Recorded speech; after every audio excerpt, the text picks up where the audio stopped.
Такие вещи, моменты не должны происходить в республике. У нас есть избранный президент. Большинство населения Абхазии за него проголосовали. Я уверен, что мы обязательно придем к общему знаменателю.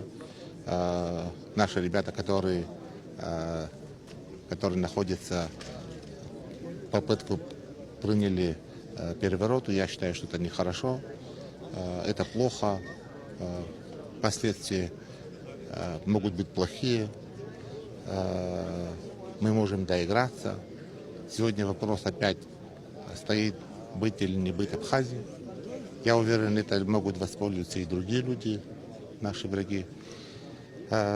Если мы к этому не подойдем правильно, мы если не остынем, то, может быть, последствия, опять скажу еще раз, плохие. Мы обязательно подчиняемся президенту.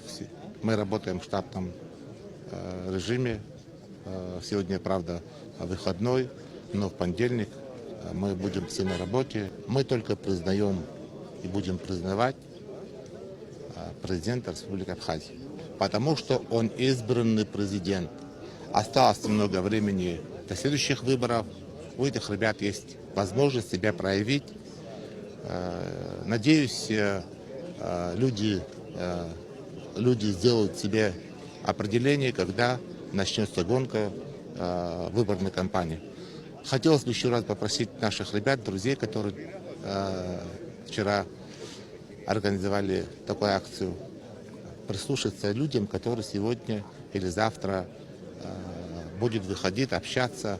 Мы хотим, чтобы это все закончилось мирно.